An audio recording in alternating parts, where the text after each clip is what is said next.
Bonjour et bienvenue sur l'espace dédié au site mécaniqueuniverselle.net, le site qui vise à démontrer que l'humanité dans son ensemble évolue vers son ultime perfection.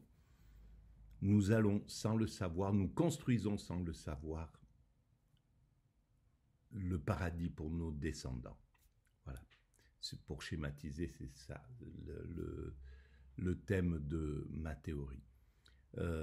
Et depuis que l'humanité s'est constituée, elle travaille sans le savoir à cette finalité, ou cette première finalité, je ne sais pas que...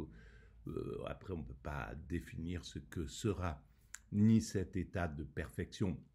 Enfin, on peut en voir les grandes lignes, d'après ma théorie, c'est-à-dire que cet état de perfection, finalement, c'est l'accession facile à l'extase, ce qu'on appelle l'extase dans les grandes spiritualités, le nirvana, l'éveil, euh, voilà, un état, bien que ça soit un peu sujet à controverse si on veut vraiment préciser qu'est-ce que c'est que le nirvana. Est-ce que c'est l'extinction totale? Est-ce que c'est l'extinction juste de l'ego?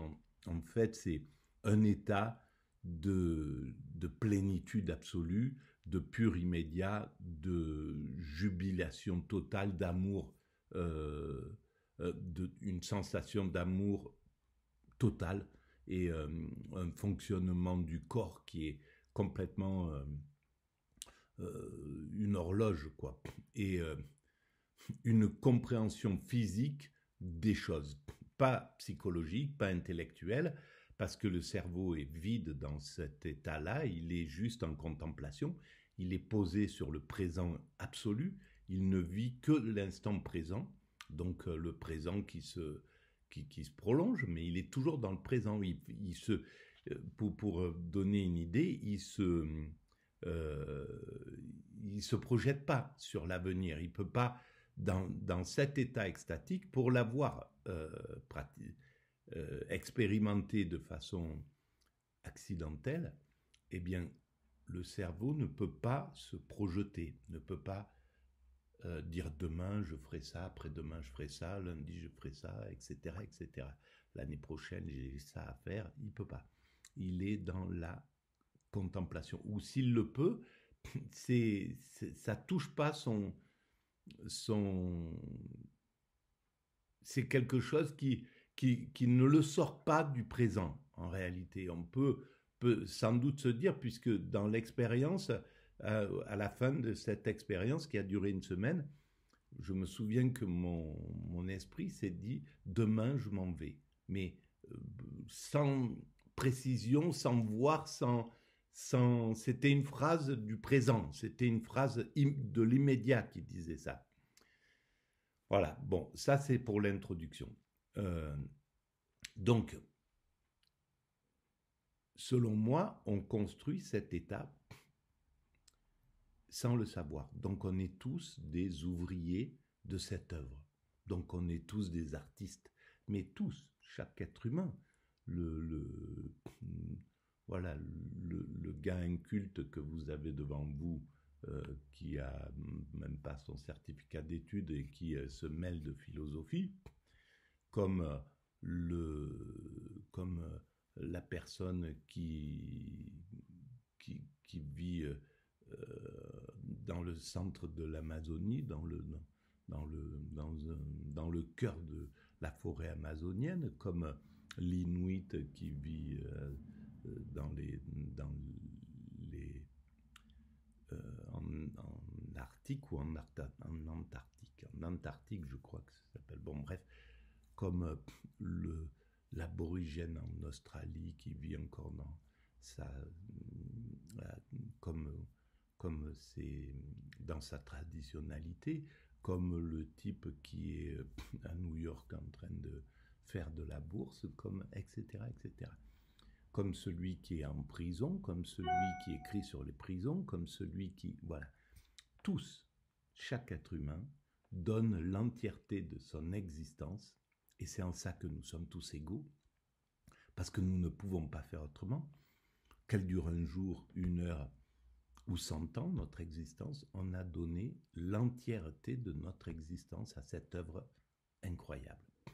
Voilà, et c'est ce qui fait que lorsque nous mourrons, nous avons fait comme tout le monde, nous avons donné la totalité des heures, des secondes de notre vie à cette œuvre qui conduit l'humanité à sa perfection. Et même en croyant que, même si les autres pensent que sa vie était inutile, ou je ne sais pas, des phrases aussi absurdes que ça, c'est totalement absurde. Même celui qui ne fait rien, même celui qui rentrerait dans une grotte pour vivre une vie d'ascèse sans apporter d'activité à l'humanité, il travaille autant, et peut-être plus, qu'un hyperactif, qu'un patron hyperactif, ou que voilà. On est absolument égaux, tous, dans cette humanité, et les distinctions qu'on fait entre les êtres humains, elles nous servent à construire cet état de perfection, c'est tout. Et cet état de perfection, c'est un état d'égalité absolue, où là, il n'y a plus justement de riches, pauvres, etc., etc. Tout ça, c'est aboli. Celui qui possède, l'autre qui ne possède pas, c'est fini. Tout appartiendra à l'ensemble humain. Il n'y aura plus de possession, c'est quelque chose qui sera... Les êtres humains vivront dans cet état, dans ce monde en état de contemplation, de relation, d'amour, de paix absolue. Voilà pour la... Alors, évidemment, ça parle du futur. Donc, ça, c'est une analyse qui tient sur une sorte de logique. Nous étions des primates naturels, nous sommes des hommes constructeurs. Si on tire une ligne entre cette d'évolution entre ces 2 points, qu'on le prolonge dans le futur, on atteint cet état-là où tout sera mis en commun, où le monde sera universalisé totalement, on sera dans une universalité totale, etc., etc. On aura atteint le 100% écologique, on n'aura plus d'impact sur la planète, l'homme ne sera plus un loup pour l'homme, etc. Voilà, il n'y aura plus un homme qui représentera un danger pour autrui, donc on aura l'esprit tranquille avec partout où on ira, on sera dans un état de paix absolue. Voilà. Alors, bien sûr que tout ça, comme c'est l'avenir, il y a peut-être... voilà, on ne peut pas le maîtriser. Ce n'est pas quelque chose qui est maîtrisable. On peut dire du passé, on est passé par là, par là, par là, on a fait tel et tel chemin, il n'y a pas de problème. Mais pour ce qui est de l'avenir, on ne peut que... Il y a certaines choses dont on peut être sûr, même en tant qu'être humain. On peut être sûr, par exemple, d'une chose, c'est que notre vie finira. Il y a la mort à un certain moment. On ne sait pas quand, on ne sait pas comment, mais ça, c'est une sorte de certitude. Donc, ça, on pourrait dire que on pourrait reprendre ce thème-là pour l'humanité, évidemment. Mais donc, il y a des choses dont on peut être sûr. On n'a jamais rencontré un être humain qui n'a pas atteint ce point névralgique où sa vie s'interrompt. Ça n'existe pas. Donc, c'est une obligation. Donc, il y a des certitudes, même dans le futur, pour l'être humain. C'est pas quelque chose qui est indépendant. Donc, on parviendra, selon moi, à comprendre exactement ce qu'on réalise de façon inconsciente. Il faudra encore quelques siècles pour le comprendre et quelques siècles d'autres encore pour atteindre cet état de perfection. Ça prendra peut-être 2, 3, 4, 5, 10 siècles, peu importe. L'humanité, elle a le temps, elle n'est pas pressée, elle a son rythme, et son rythme se développe comme ça. c'est que nos intuitions qui peuvent se projeter qui peuvent projeter le futur, l'accélérer, etc., le ramener au présent. Mais en réalité, l'humanité, elle a son rythme et voilà, c'est tout. On ne peut pas l'accélérer, ce rythme-là. Quand on l'accélère, on pose un problème à la société. Alors, pour démontrer cette théorie, je m'appuie parfois sur des audios que j'écoute sur France Culture dans l'émission, souvent sur l'émission Avec Philosophie. Et là, c'est Schopenhauer en dialogue. C'est la dernière ligne droite avec Bergson. Donc, je lance l'audio, je découvre la plupart du temps ce qui est dit en même temps, et je commente éventuellement.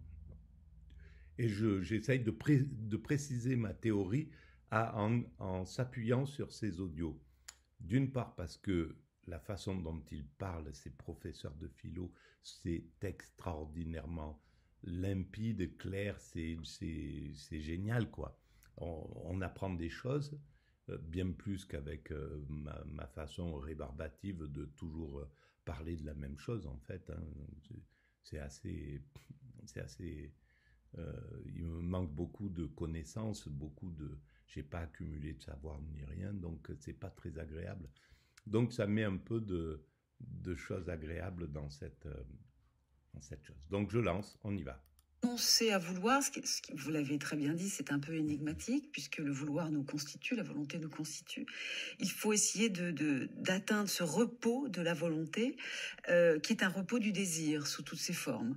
Il y a quelqu'un que ça énervait beaucoup, c'était évidemment un grand spinozien, Robert Misrahi, qui considérait que vraiment, c'était insupportable la manière dont Schopenhauer voyait le désir, qui était entièrement négatif, source de souffrance. C'est pas du tout étonnant pour un spécialiste de Spinoza. Je vous propose... Mais alors, bien sûr que c'est pas étonnant, mais même Misrahi parle, je pense, de cet état d'extase, parce qu'en réalité, ça parle de ça, le repos total, le problème avec le désir. Le désir, qui arrive à le vivre dans la plus pure sérénité. Certains peut-être sont bien armés pour pouvoir le vivre ainsi, mais globalement c'est quelque chose qui est compliqué, c'est insatiable, ça revient, on a beau l'atteindre une fois, bon, il y a sa chute derrière, puis le désir revient, etc. Ça n'a rien à voir avec l'état d'extase. Le désir, c'est quelque chose qui est... Alors, c'est ce qu'on aime. Dans l'homme constructeur que nous sommes, nous construisons un monde où le désir sera dépassé par l'extase, justement, parce que le plaisir de l'extase est 1000 fois supérieur au plaisir ordinaire de la vie. Ça n'a rien à voir. Nous, pour trouver du plaisir dans les choses ordinaires, il faut faire un effort d'une certaine manière. C'est pas quelque chose qu'on prend comme ça, qui vient, qui est lié à l'ordinaire. C'est quelque chose d'un peu plus, un désir supplémentaire. Alors que l'extase, c'est l'instant, c'est tout. Il n'y a pas d'effort à faire. C'est chaque instant qui est vécu comme une jouissance absolue. C'est pour ça que je dis que l'extase, que l'orgasme sexuel, par exemple, c'est la publicité de l'extase. L'extase, c'est un orgasme qui ne s'arrêterait jamais et qui ne perturberait pas du tout l'esprit. Le problème de l'orgasme sexuel, c'est que il monte, enfin le problème entre guillemets, hein, c'est qu'il y a tout un processus, on atteint un point, et, il y a l'orgasme, et puis voilà, ça chute, et puis ça donne envie de repartir dans cette quête, etc., etc. Donc c'est un système un peu cyclique comme ça. L'extase, c'est l'instant de l'orgasme, cette seconde qu'on n'arrive pas à arrêter dans notre esprit, on ne peut pas on ne peut pas y faire vraiment attention parce que c'est tellement puissant, ça change tellement de notre vie organique normale. C'est un état qui est complètement, l'orgasme, qui est complètement extérieur aux autres plaisirs. C'est pas un plaisir, c'est pas le plaisir de gustatif, c'est pas le plaisir d'écouter de la musique, c'est à un autre niveau. Ce plaisir-là, l'ensemble du corps va jubiler, va jouir pendant une seconde, quelques secondes. Le temps de l'orgasme, c'est très très bref et c'est l'ensemble du corps qui est complètement irisé. L'esprit, le corps, toutes les cellules vivent un instant paradisiaque, on va dire, et puis ça s'arrête. Voilà, ça, le repos tombe, etc., etc. L'extase spirituelle ou l'extase accidentelle, comme moi, je ne savais même pas que j'étais dans cet état, je suis tombé par hasard dans cet état-là, ben c'est ça, c'est cet instant, mais qui ne s'arrête pas. Il n'y a pas de fluctuation, donc il n'y a pas de sentiment, ça ne dérange pas. C'est une jubilation absolue, tous les organes du corps jubilent, jouissent, mais sans interruption, sans variation, sans rien du tout. Donc on est dans un état de plénitude, et c'est un état d'amour absolu, absolu, cet état-là. Et d'ailleurs, bien souvent, peut-être que pour la jouissance sexuelle, cet état-là, s'il devait dire un terme, c'est vraiment le terme amour qui serait peut-être dit au fond. Ce qui est vraiment ressenti dans cet état, c'est amour.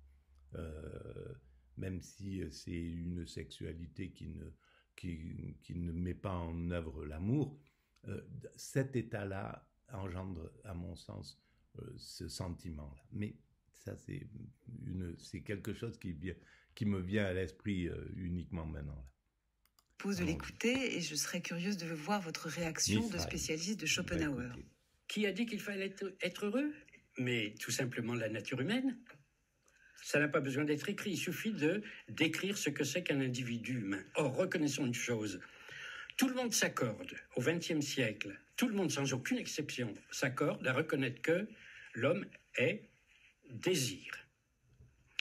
Mais c'est la différence entre Schopenhauer et Mizrahi. Schopenhauer, c'est la philosophie dans sa généralité, dans son histoire totale. Il y a quelque chose, bien sûr qu'il sait que le désir, Schopenhauer, que le désir, c'est l'homme, c'est clair. Simplement, il a expérimenté, il a vécu, il a vu, il a compris quelque chose qui est au-delà, qui est du domaine de l'extase. Et je pense que c'est le lien qui fait que souvent une œuvre, elle va avoir quelque chose, une dimension qui va sortir du cadre de la petite histoire de la philosophie. Évidemment, c'est juste ce que dit Mizrahi, on est dans le désir. On va attendre jusqu'au bout parce que... Mais le désir a toujours été décrit d'une façon négative. Chez Schopenhauer et chez Sartre. De Schopenhauer à Sartre, de Platon, Schopenhauer égale Sartre. Ah, c'est un philosophe que vous n'aimez pas, alors c'est Schopenhauer. Ah oui, Schopenhauer, c'est l'horreur. Oui, c'est l'horreur. Il faut dire qu'il est à l'extrême opposé de ce que vous êtes, vous. Voilà, c'est lui qui définit et qui marque tout le XXe siècle, qui définit le désir comme étant, vous savez, cette poursuite incessante, infinie, qui ne sera jamais comblée. Pourtant, quelle écriture, quand même. Et il écrit très bien. Mais je lis beaucoup Schopenhauer. Pour moi, il y a trois philosophes fondamentaux, c'est Spinoza, Schopenhauer et Sartre. Alors, moi je constate que la description du désir comme manque est insuffisante, car le désir ne se déploierait pas si l'individu désirant ne savait pas qu'il aura ensuite l'expérience de la joie ou du plaisir. Il faut décrire le désir complètement. Cela veut dire ceci, ça veut dire que la structure même de l'existence humaine, c'est le désir, et donc l'accès. Mais c'est la structure de l'animal, c'est ce qui prolonge quelque chose, l'espèce pour les animaux et la construction de la perfection pour l'être humain. C'est le désir qui fait qu'on va améliorer les choses, qu'on va vouloir amener à la société. Là, les mecs qui travaillent sur une voiture propre, il y en a des millions, des milliers, des centaines de milliers d'êtres humains qui sont en train de réfléchir qu'est-ce qu'on peut faire pour faire une voiture qui est écolo, pour vendre, pour que je gagne bien ma vie, que je sois heureux, que je sois récompensé, qu'on me donne du plaisir en me disant bravo, vous avez fait quelque chose de super pour l'humanité, que ma compagne ou que j'ai du succès avec les femmes ou avec les hommes dans les choses. Enfin bon, bref, on sait que c'est ça qui va faire que on atteindra une voiture 100% propre, qu'on atteindra que quelqu'un fera des villages, des villes 100% écologiques, etc., etc. Qu'on va construire des trucs encore, maintenant qu'on est rentré dans le système un peu dans l'idéologie écologique, la pensée va se diriger vers ça, mais c'est le désir qui motive, ça c'est clair. Et en ça,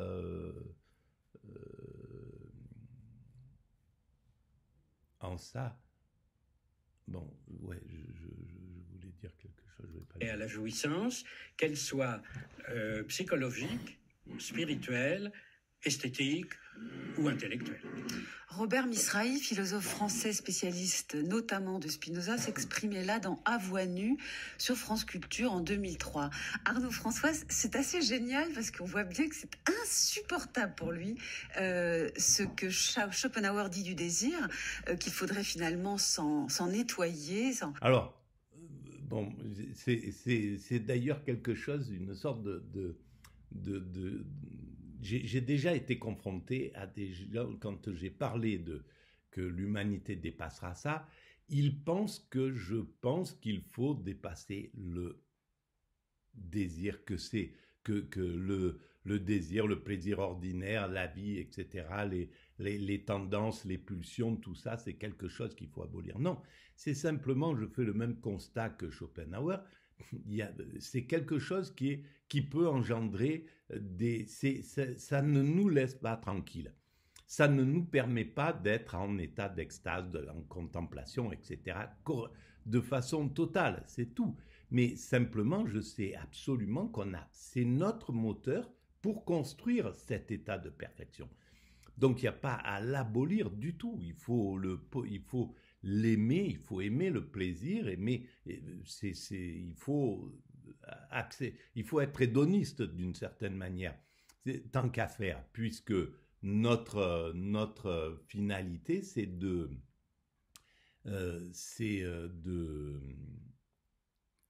puisque notre finalité, c'est l'ouvrage, c'est de créer, c'est de travailler à l'évolution de l'humanité. Donc, on doit se faire récompenser. C'est la récompense du travail, le plaisir.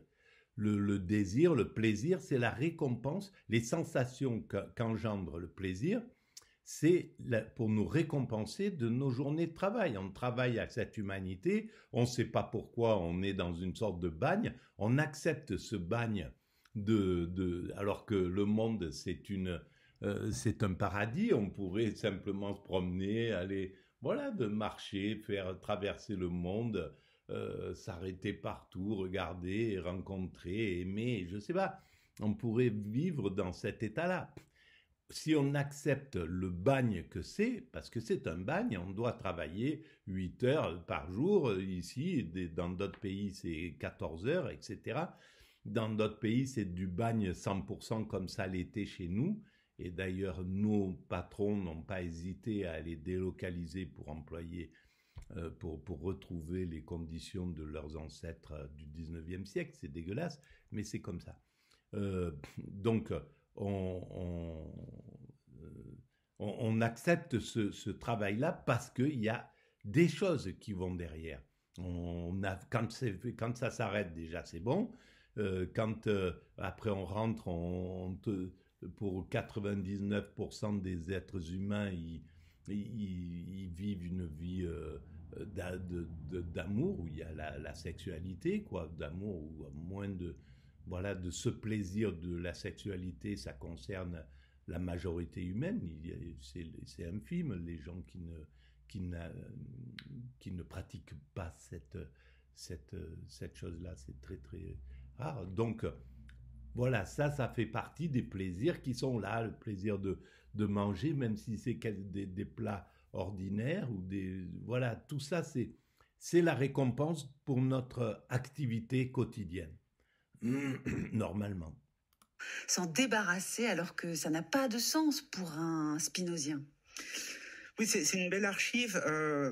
Bon, effectivement, on pourrait lui reprocher de durcir un petit peu les positions, mais en réalité, j'ai beaucoup de sympathie pour les historiens de la philosophie qui n'hésitent pas à tracer de grandes lignes de partage au sein des pensées de l'histoire, parce que ça permet de faire apparaître vraiment les problèmes.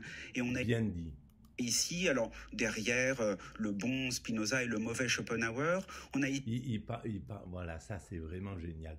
Parce que c'est clair que malheureusement, on peut pas, on va avoir bien souvent, on va préférer tel philosophe à tel autre. Et c'est quelque chose qui, d'une certaine manière, oui, ça m'est arrivé avec Nietzsche, où je pensais, tant que j'ai pas compris Nietzsche, je préférais vraiment tous les autres philosophes que Nietzsche, parce que je le voyais un peu comme quelqu'un qui avait compris que l'humanité allait vers cette perfection, l'extase, et qui disait non, il faut surtout pas aller là parce que il faut plutôt, on va perdre de l'énergie, il faut rester des bagarreurs, il faut doper nos pulsions, il faut stimuler au contraire nos pulsions, que ça soit un monde de pulsions qui se développe, de pulsions de volonté, de vouloir vivre, de cette énergie de vie qui doit se développer.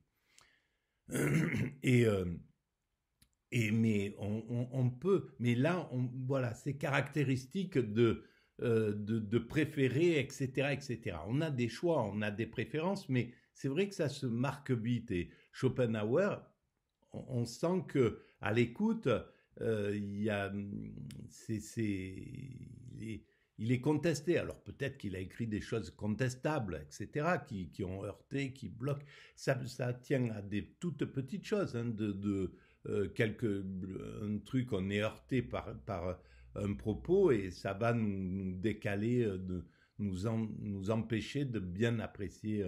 On n'est que des humains, quoi. Ici, quelque chose qui peut nous intéresser et qui peut tenir à la définition du désir ou à la caractérisation anthropologique de la façon dont les uns et les autres peuvent vivre le désir. Il évoque la question du désir comme manque. On peut se demander si chez Spinoza d'une part, chez Schopenhauer d'autre part, le désir est simplement manque et ou autre chose aussi, création, production. Et on pourrait faire intervenir ici Deleuze d'un côté, Sartre et Lacan de l'autre dans le débat. Mais au-delà même de ça, si vous regardez chez Schopenhauer, ce que Schopenhauer appelle volonté ou désir reçoit certains des caractères que Spinoza donnait également au conatus, hein, puisque chez Spinoza aussi, il y a cette idée d'une processualité immanente à la nature, productrice des différentes formes empiriques qui nous sont données à percevoir. Donc voilà, le débat est ouvert et on pourrait alléguer des éléments diminuant peut-être un petit peu la distance entre les deux auteurs, Spinoza et Schopenhauer. Bien sûr, à mon avis, elle n'y est pas, cette distance, parce que c'est obligé que Spinoza, j'ai pas lu toute son œuvre du tout, j'ai lu que la dernière partie de son éthique, mais la partie qu'il consacre à l'homme, très certainement qu'il fait pas l'apothéose du désir. Il dit, pour lui, c'est pas ça qui est la finalité de l'humanité. Et s'il parle de la béatitude à la fin, ou c'est parce que c'est ça qui est le but. Et pourquoi ça serait le but, plus que si vraiment il encensait le désir, ça serait le désir qui serait mis au pinacle de la finalité. L'éthique finirait par le désir. C'est pas le cas. il finit par la béatitude, par quelque chose de complètement supérieur. Donc c'est sous-jacent. Simplement, Spinoza est moins écorché que Schopenhauer, pour qui le désir était quelque chose qui le tourmentait, qui le faisait souffrir. Il avait peut-être plus de pulsions, plus de testostérone, etc., qui le dérangeait. Et Spinoza était plus dans le spirituel, et donc il était moins dérangé par son propre corps, en réalité. C'est peut-être juste ça. Alors, il reste à savoir comment Bergson voit le désir. J'ai comme l'impression qu'il est moins loin d'un certain Spinoza, considérant que le désir est l'expression même de l'élan vital en nous, que Schopenhauer. J'en veux pour preuve, en 1932, dans les deux sources de la morale et de la religion, le fait qu'à un moment, il s'exprime explicitement comme Spinoza. Il évoque le fait que nous avons plusieurs types de comportements. Bon, ça renvoie aux deux conceptions de la vie et de la nature chez Bergson, et à un moment il dit quand nous rompons avec l'une de ces conceptions, nous rompons, je cite, avec une certaine nature, page 134 si ça intéresse nos auditeurs de ce livre très, très stimulant, mais nous ne rompons pas avec toute la nature, dit Bergson. On pourrait dire, en détournant de leur sens les expressions spinozistes, que c'est pour revenir à la nature naturante que nous nous détachons de la nature naturée. Alors on va pas refaire tout. Alors ça c'est plus que génial, ça va maîtriser, ça va demander une autre vidéo. Je pensais finir là, mais ça va demander une autre vidéo. C'est exactement ce que je dis sur la mécanique universelle sans avoir lu Bergson et cette phrase-là. On a quitté la nature qui vit dans une sorte d'immédiat, nos cousins primates naturels, ce que nous étions à l'origine, des primates naturels. D'après les anthropologues, on était certainement comme certains de nos primates. On peut schématiser en disant qu'on avait peut-être un fonctionnement comme les chimpanzés actuels. Bon, bref, on était là, dans la nature, dans le présent absolu, plus ou moins. Bien sûr, il y a demain, on ira chasser tel autre truc. Il y a peut-être des pensées, il y a peut-être le passé qui est là, mais ils sont dans une sorte de sérénité. Ils viennent on vient de cette nature-là, on était dans ce présent, mais gêné par nos pulsions. Gêné par le fait que on voulait s'affirmer aux dépens d'autrui, il y avait les pulsions de prédation, de prendre ce que le congénère a, qui nous plaît, etc., de dominer dominant, qui fait qu'il y a des bagarres incessantes dans une troupe de primates de 50 individus. Ils sont pas dans la tranquillité, ils sont pas zen, c'est pas vrai. Il y a des choses. Puis ils doivent se défendre des caprices du climat. Il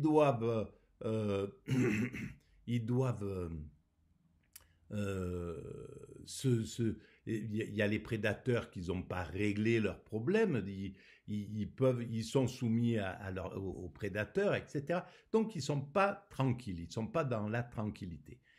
Toute l'évolution de l'humanité, la sortie de cet état-là, c'est pour rejoindre cet état de nature, mais une nature qui a été, où tous ces problèmes ont été gérés. Nos pulsions, le comportement humain, l'environnement, on l'aura complètement maîtrisé, on n'aura plus aucune crainte avec ça. Le questionnement, on aura répondu à toutes nos questions et on aura résolu tous nos problèmes, etc. Donc, on pourra atteindre c'est pour atteindre cet état de perfection, en réalité, qu'on s'est séparé sans le savoir. On s'est séparé des autres primates pour atteindre ce truc. Mais pour utiliser cette planète qui est un paradis. C'est un paradis pour les chimpanzés. Si on n'était pas là pour les embêter, c'est une sorte de paradis. Mais c'est un paradis avec une vie qui n'est pas zen. Et on cherche à atteindre le zen. Voilà la différence. Je vais arrêter là pour cette vidéo. Et je vous dis à très bientôt. Alors, si vous pensez que ça a un peu d'intérêt, ces vidéos, vous pouvez mettre des pouces, vous abonner, envoyer le lien à vos amis, écrire des commentaires, visiter le site Mécanique Universelle, travailler à la méca. Si vous avez des projets, vous pouvez le dire, on peut les utiliser. Et maintenant, il y a un appel aux dons pour développer tous les espaces de la mécanique universelle. Si vous voulez y participer, voilà, c'est en dessous des vidéos. Je vous remercie et je vous dis à très bientôt.